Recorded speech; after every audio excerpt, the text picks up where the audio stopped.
Good evening. I want to welcome you to Blacklight on Sports. I'm Dr. Mitchell Palmer-McDonald. My partner, Charles Hallman, is on assignment this week. We have a fascinating guest for this week's show. Her name is CC James, and she's a coach. She's a former player and really contributing a lot to the community. I'd like to welcome you Thank you. to the show. Thank you. Thank you for Uh, having me. Okay. Would like you to start out by just giving us a little background, telling us about your journey, what you're doing now, what you have done. Just begin. Okay. I'm a St. Paul resident. I graduated from St. Paul Central, class of 98. Played basketball 4 years over there under Carol Sellers. Okay. Um, my career after that took me a couple different places. I then led, I went to the University of Little Rock, Arkansas. I did not land well there. It Okay. was short, very short. Came back home. Tracey McMillan picked me up for MCTC. They were starting a women's program over there. Okay. Finished there with my degree, finished playing basketball. Fortunately, Treka had started working with the Lynx, and so we got to practice with the Lynx, and then I became a walk-on for the Lynx. Okay. Unfortunately, but fortunately, I was not there long as the WNBA was just starting. They was just allowing like anywhere from 8 to 12 players at that time. So it was the best of the best of the best of the best. But took some time off, re got myself together, started coaching and refing at Fallwell Park. Took some more time off, as life have you do. Start working at Roosevelt. Some of the former players that knew me from school, as I always came to the games to encourage them and just coach them out of love, was like, our coach, we need another position open. Will you come coach for us? I was like, no. And then a couple of boys was like, come on, come on. Start showing up at the practices, start talking to Coach Donnie and the rest of the men over at Roosevelt. They hired me on the spot. Now, did you think you would?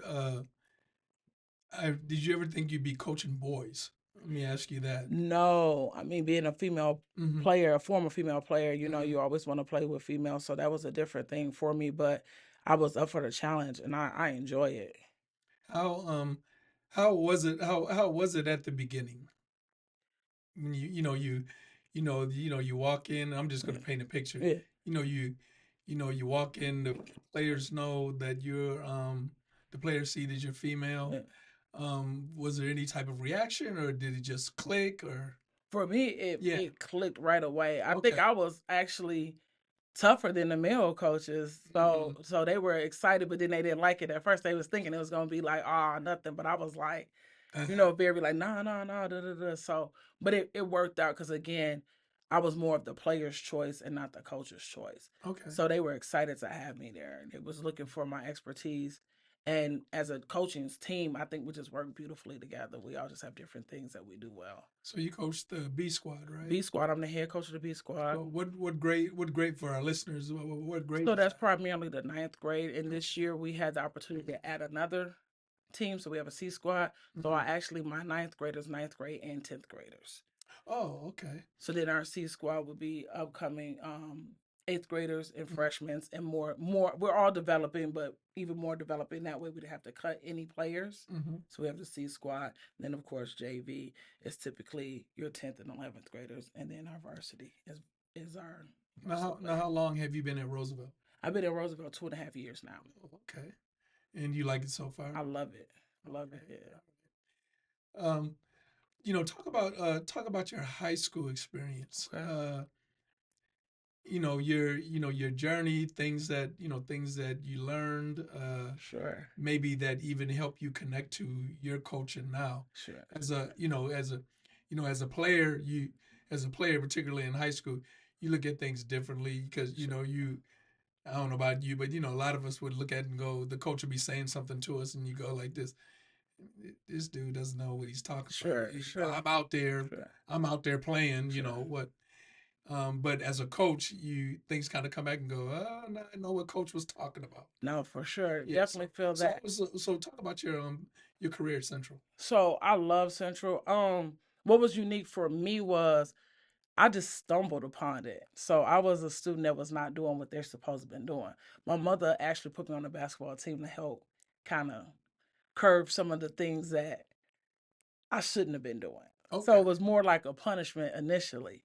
Okay. And So you didn't? Did you want to? So you didn't want to play at first? no, Okay. no, sir. Okay. But then I got out there, and then everyone's laughing at me. I was horrible. Okay. Horrible. Too tall.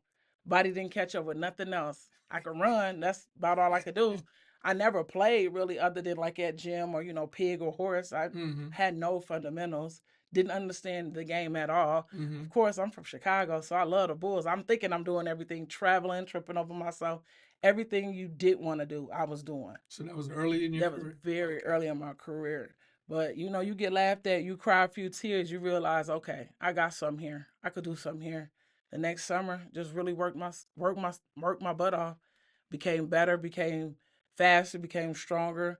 I was still the tallest player, I believe, on my team that year. Went from sophomore year to already went from playing a half of freshman year to varsity the following season.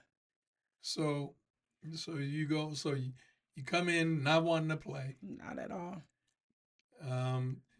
During that first year, did you start to like it, or I start to love it? okay? Yeah. So then you worked out, Yeah, and then you got better, and then the last 3 years are probably a lot more fun than the first. for sure. Okay. Did you get along with the players and the coaches? I think for the most part, yeah. The way I'm seeing basketball now versus when I play is just like totally different. I think for girls, it was still looked at as just something for us to do, right? I don't think there was any depth. So even the coaching style, even like the things that we were asked to do was still pretty minimal. Okay. It was up to us to kind of up the level. But we saw other schools doing better, so you want to be better than that girl and the next girl, and you start to see your name in the paper, and then you start to have your rivalries, and then you start to call each other out. So yeah, we definitely had to step it up. Now, who was your biggest rival when you were in high school? Highland. Okay. And the player was Shantae Johnson. We still mess with each other on Facebook to this day. Shantae, yo, we was the Twin Towers. A lot of people packed that gym to go watch us play head to head for 3 years straight, I believe. You guys still good? Yeah. Okay. We'll still hit each other up like I could take you. I still got it. That happened.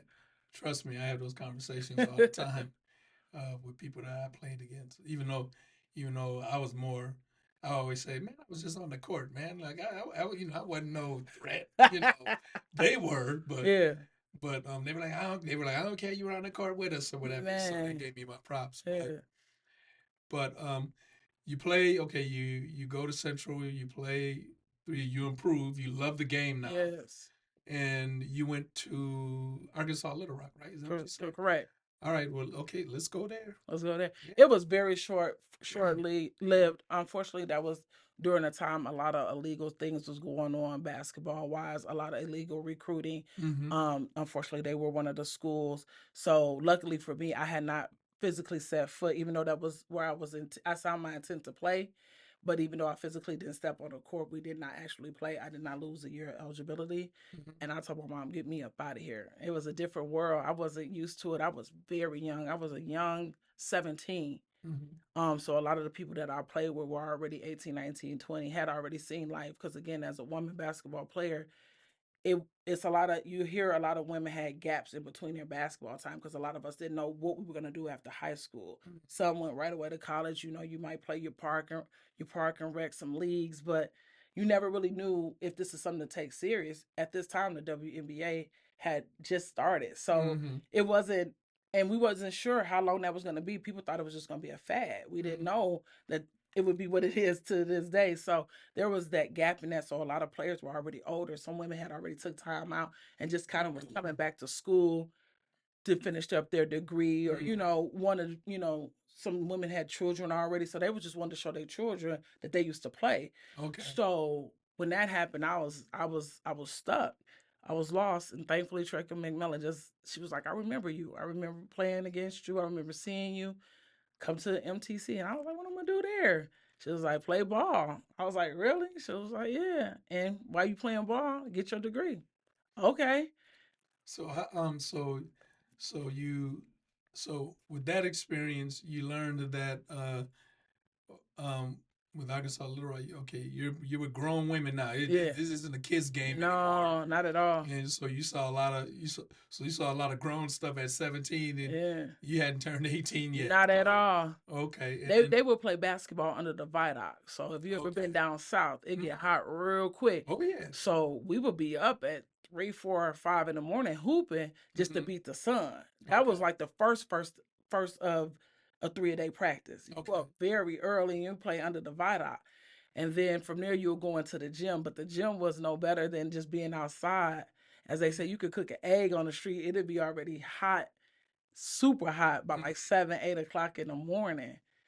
I said, no, this isn't for me. And then you meet Treka. I met Treka. And you played for her. What was that like playing for her? It was an experience. We bumped heads. Treka's a former post. I had never had a coach that was a post player. So I had already figured I knew the game. I already knew everything. You know, I was young. I was jumping out the building. It was nothing she can teach me. Little did I know. It was a lot she taught me. She taught me about just being a woman, right? And being a woman of integrity. I still use that to this day. I still have it in my pocket. And then, you know, she taught me how to be one hell of a post player. Just dominating. But at first you thought you knew everything? I thought I had it. I had it. I came in, I was 18. I went to Little Rock. What you mean? I'm in the best shape of my life. I got the game figured out right now. I know the speeds. I know how to play. I had played with different women. She gonna tell me she need me. Man. She needs me. Little did I know I needed her. Man. So where okay, you go there, you finish up there. Where'd you go from there? Again, was stuck in the loop of what do I do next? Like I said, Treka sat on the bench with the Lynx. She used to keep inviting us to come to their workouts and tryouts. Did that. They liked me, let me practice, and then I practiced. Then they shipped me off. Then I came back. And then from there, I had started to think about my career. And so I went from there, and somebody was like, you work with youth really well. I was like, yeah, I had a young women's mentoring program. We did that for a while. It was nonprofit. If you know anything about nonprofit, like any job, come and go. Yep. Did that for a couple of years. That last year, I didn't want to worry anymore when I have this position, even though I love working with the youth. I just didn't want to worry about funding, how to get paid. And now I wasn't a little girl anymore, right? I'm a grown woman out in the world, want to have my own things. Somebody's like, go into the schools. So I started off in St. Paul schools.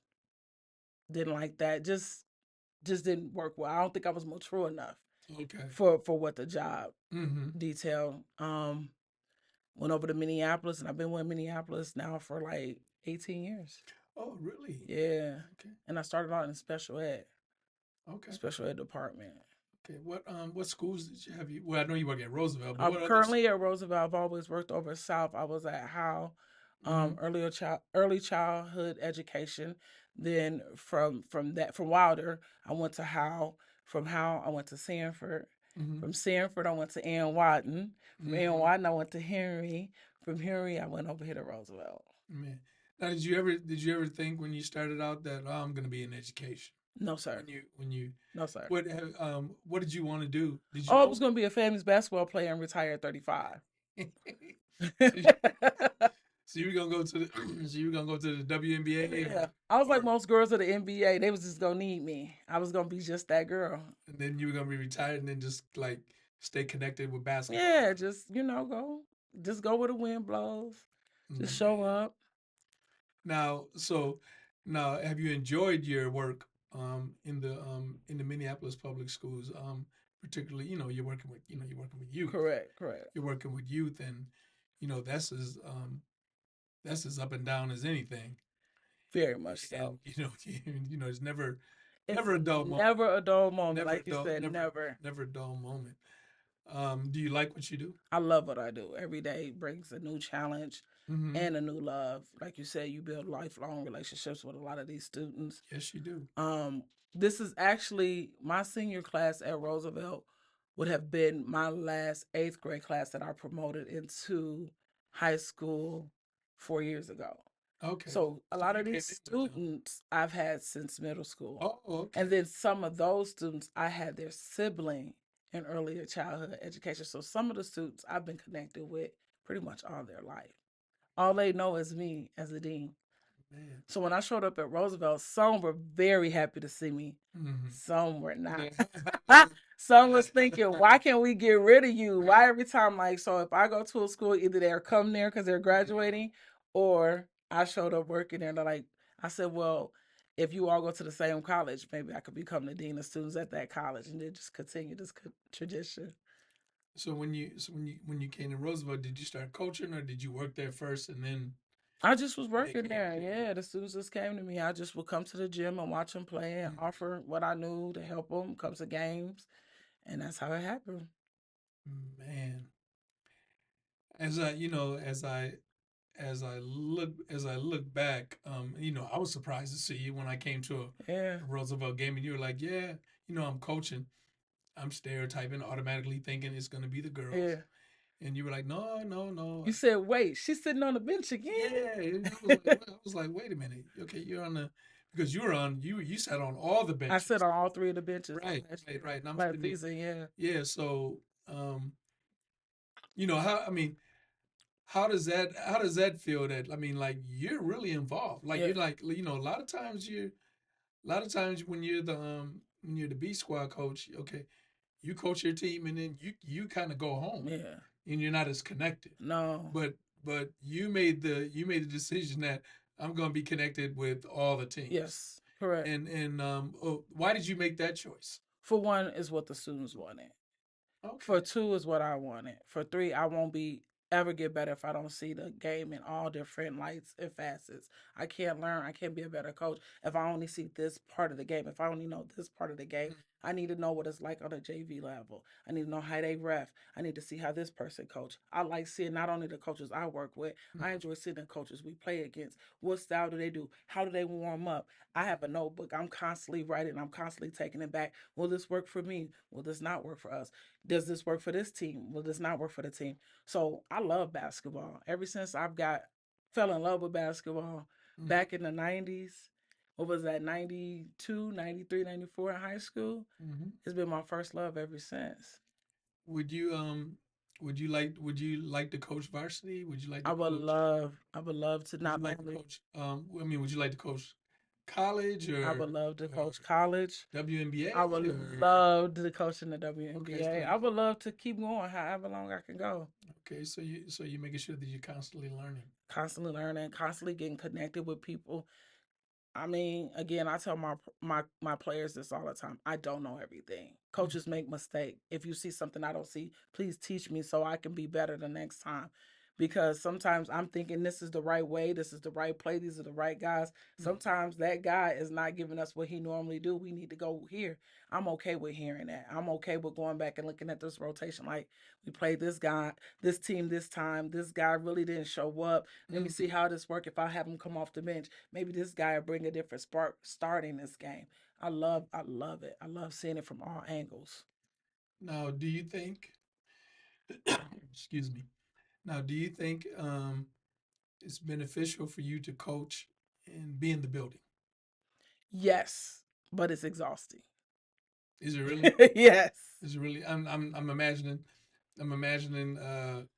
I'm imagining your players are probably coming by your office Oh yeah, constantly. all the time. And then since you're connected to all the programs, Yes, okay, it's not just your players. correct, And since you've been there a couple of years, you've got people that have moved up that you coached correct, that have built that correct, relationship, and now you're there. correct. So how important is that to be in the building as a coach? I know it's exhausting. It's exhausting. It's exhausting, but I think it's very important because throughout the day I'm able to text the team just with things that I'm like, okay, this might interrupt practice or just be on the lookout. These guys are not, you know what I mean? They're not getting along today. Like whatever it may be, I did my part here at the school, but maybe we need to just so you're aware of practice because sometimes when you get into a practice and you don't know that two people may have had it out or three people or they've had their social media whatever, you just playing catch up and it's nice. I had the inside like, no, I've been watching this all day. Like we need to watch this. And also it helps build the relationship. Okay. It helps build the relationship. Relationship is everything. Players do not listen to people they do not trust. True. One of the reasons I'm able to sit on all three of the benches and be a voice and contribute the way that I am, they trust me and I trust them. They respect me, I respect them. And it's beyond basketball. It is because I am in the building. It is because I get to see them for every great thing they do and sometimes for the things they don't do so great. And I have to remind them, and I'm right there to say, like this week, we got sections. We don't have no time to be lagging. We need to be there before the teacher. We need to be in our seats. We need to be ready to go. So they don't have any reason to say we need to pull a student athlete for any reason. We are on our business. We are on our job. We know what our goal is. That's that's the interesting part. And sometimes you got to remind the players. Sometimes they because they're kind of in a groove now where they're playing every Tuesday, Friday, what almost every day now. Yes. Which is way different. And they kind of get in the zone, and if there's no one there that they can turn to, they're they might get caught up in a situation, might not be able to get out of it. So that's good that you're there, and it is important because you might come after school. If you're not there, you come after school, you don't know why so and so's throwing the ball all hard during the drills, or why they're looking at each other all Or crazy, why someone's not at practice. why someone's not at practice. You thinking they ditched it, but then you find out something happened. Correct. Something happened personally. Correct. So, all right. Trying to think. Oh, maybe you might need some thought on what I'm about to say right now. Okay. I want you to think about a memorable moment in your high school career, a memorable moment in your college career, and a memorable moment as a coach. Ooh. Okay. I'll give you some. I'll give you a little. I'll give you a little bit of time because there are a lot of memorable moments. High school.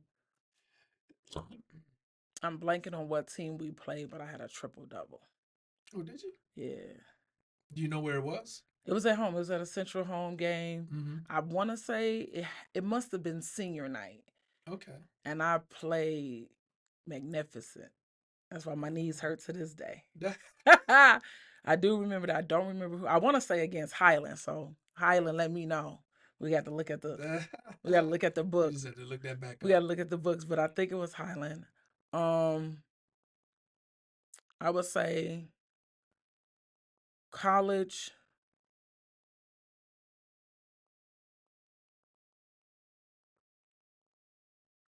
I believe I was just on fire blocking shots. A home game at MCTC. Mm-hmm.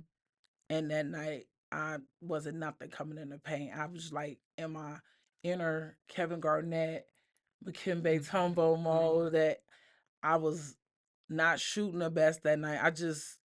Everything else wasn't working, but I was just blocking shots like anything that came that way. And I was having my way. The refs were not calling fouls. I was able to clean blocks. It just made me feel good, like back-to-back blocks. And I believe, and I know for a fact, one of my block shots, the biggest block shot was a three-pointer. A young lady was shooting a three-pointer. And it looked like I wasn't paying attention. I turned and ran out and came out there and blocked that shot. So that would be a memorable moment. And then coaching, I would say this season. Mm-hmm. This season has had a lot of ups and downs, but my team is just the young man I've coached this season has been right there with me, and we've been right there to encourage each other. Even, again, like I said, as a coach, I don't know everything. I fail at it sometimes. I'm thinking I made the right choice, and it was against South. Mm-hmm. And South had made a run on us, and we went at halftime, and I was frustrated. I didn't know what to do, what trick, what bag, what motivation speech to pull out my bag. I had nothing. And the players always say, hold your head up. And I always ask them what a positive is and a negative, what to do in those times. And I was just standing there and I was like, Coach, give us a positive. And it just clicked me right on to like, yep, this is what we got to do. And I was like, what y'all think? And they went out there and they did it. Unfortunately for us, we did not get the win, but we also didn't get ran out the building. So we made it a hard game for South. South had to earn from the B squad this season. They win. So be ready, South. We coming. We coming next season. Man. Um, when you think about your coaching, um, what are some things you're trying to give your players that they will keep for life? It's just a game. It's just one game. That's it. I think sometimes they get caught up. Yeah. They get caught up with like, they might lose a game and then Yeah. okay, they're still carrying it. Yeah. When you have another game. Yeah, we got to get ready. Yeah. Okay. It's just a game. It's just a moment. It's just a second. We could blow it out. We can revisit it. Okay. So I guess what you're saying is well, that's the way it is in life. Yeah. Okay. You have triumphs. You definitely have setbacks, and in coaching you're gonna have setbacks. Um, there's there's losses you don't forget. I'm not gonna, you don't say you just put them out. Correct. You don't forget certain losses. Correct. But you move on, and yeah, that's what you're trying to teach. Yeah. Them. Okay. Now, and I hope. Let me go back and say. Go ahead. I hope I inspire them to feel good about however they played. Sometimes I know as a player and as a person and as a coach, we could get down on ourselves. Mm-hmm. Hope that I still leave them with the inspiration of knowing what they gave was more than enough. And I couldn't ask for anything more. And I appreciate that. Now, are you already thinking about next year with how you're going to do? Yes, sir. Yes, sir. Okay, I always wondered that about. I mean, I only coached 2 years of middle school ball, and that's like about 2 shows. Yeah.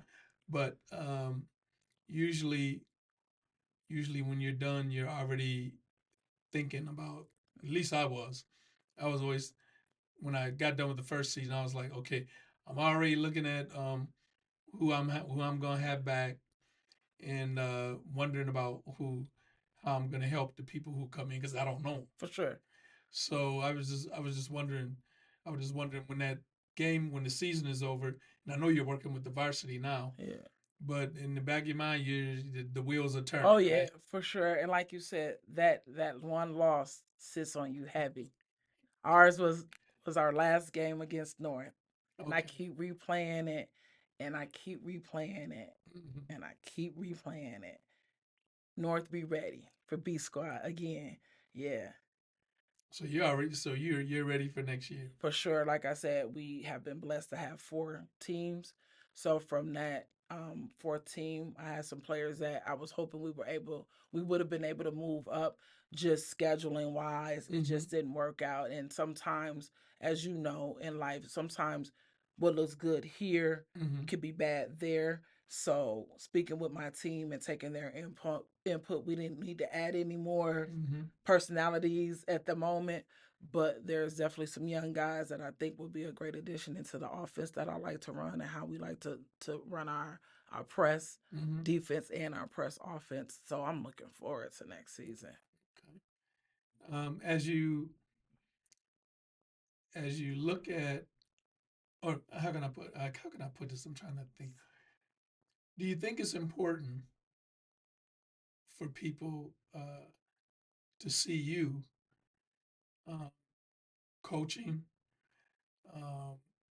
as a Black woman? Yes. And I'm not just talking about, I'm just not talking about the fans, but the players and players of opposing teams. For sure. To to let people know that, because there's still those stereotypes, right?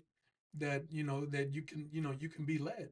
So last year I saw, I believe it was just me, maybe another female coach on a male's team.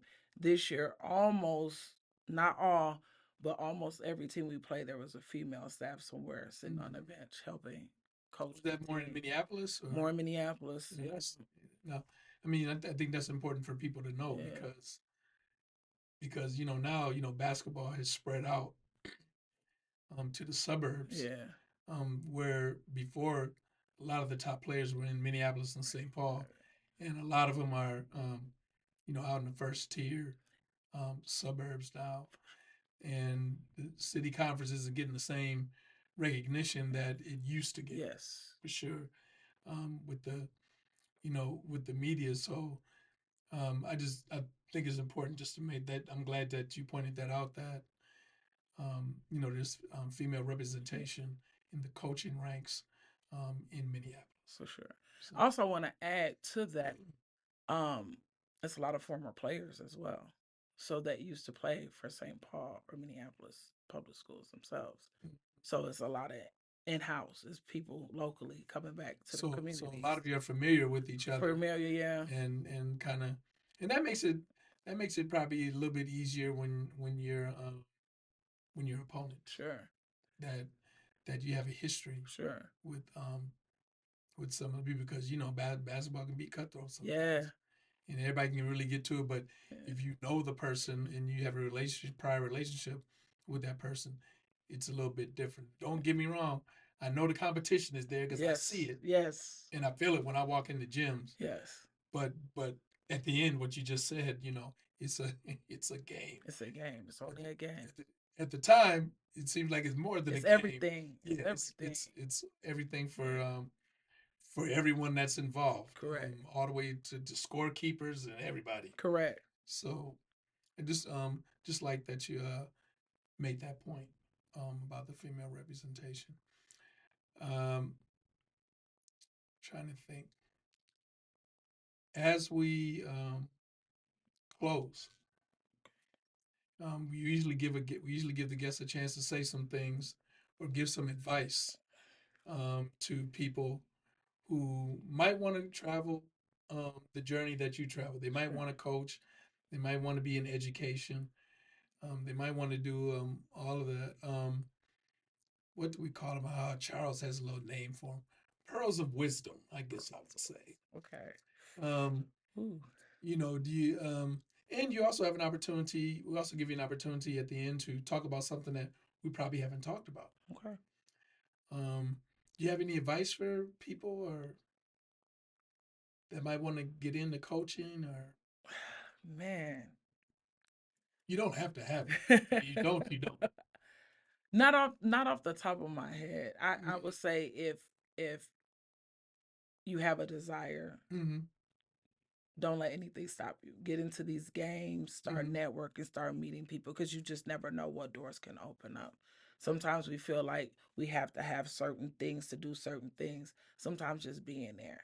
Again, for me, I was a face that the players had seen that used to come to the games. I was just a spectator watching my school that I worked at, playing a game that I loved, and seeing some players like, you could do this, try this, move. And they was like, okay, you should be a coach. And I'm like, nah, I don't coach no more.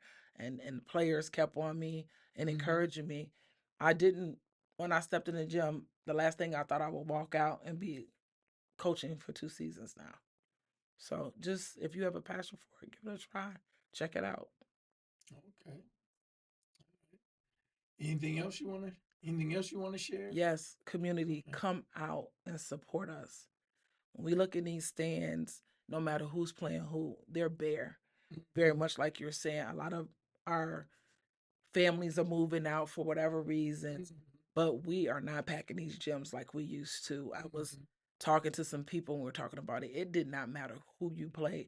You were at the B squad game. It was important to be at the B squad game just to get in the door in order to watch the JV or varsity game. So you had to come see the B squad just to have a seat and get some popcorn and see your friends.